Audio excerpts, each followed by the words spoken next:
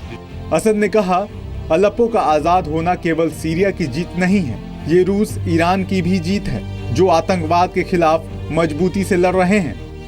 पिछले एक हफ्ते में 34,000 विद्रोही और नागरिक पूर्वी अलेप्पो छोड़ चुके हैं। बसों और ट्रकों में भरकर विद्रोही अलेप्पो शहर छोड़ रहे हैं। अंतिम चरण में करीब 4,000 लड़ाकों ने अलेप्पो को अलविदा कह दिया। सीरिया सरकार और विद्रोहियों के बीच हुए निकासी समझौते के तहत इन लोगों ने अलेप्पो शहर छोड़ दिया है। सीरिया में पिछले 6 साल से विद्रोहियों और सेना के बीच जंग जारी थी। साल 2011 में विद्रोहियों ने सेना के खिलाफ मोर्चा खोल दिया था। ये विद्रोह सीरिया के राष्ट्रपति बशर अल असद के खिलाफ था। साल 2012 में पूर्वी अलेप्पो पर विद्रोहियों ने पूरी तरह कब्जा कर लिया। तब से अलेप्पो बर्बादी की आग में जल रहा है। इस दौरान 3,10,000 निर्दोष लोग गृह युद्ध की भेंट चढ़ गए हैं। अलेप्पो शहर रूस और अमेरिका की तनातनी का अड्डा बन गया। कभी यूनेस्को की हेरिटेज साइट रहा अलेप्पो आज पूरी तरह तबाह हो गया है।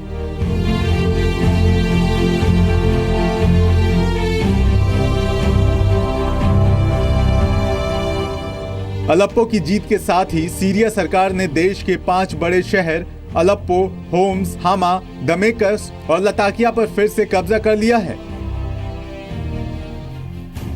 अलेप्पो की आजादी कई मायने में अहम है।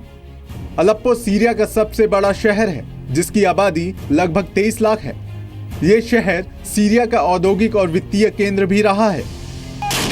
यही वजह है कि सेना और विद्रोही दोनों ही इस शहर पर अपना कब्जा करना चाहते थे। विद्रोहियों के खिलाफ जंग में रूस और ईरान सीरिया सरकार का साथ दे रहे हैं, जबकि तुर्की, सऊदी अरब, कतर और कुछ वेस्टर्न कंट्रीज सीरिया के विद्रोहियों की मदद कर रही हैं। विद्रोहियों और सरकार की इस जंग में सबसे ज्यादा नुकसान अलेप्पो के लाखों लोगों ने अपनी जान देकर उठाया। कभी चमकता दमकता अलेप्पो सालों तक गृह युद्ध की आग में जलता रहा। अब सीरियाई सरकार के सामने इस शहर को फिर से बसाने की, शांति स्थापित करने की चुनौती है। ब्यूरो रिपोर्ट, जी मीडिया।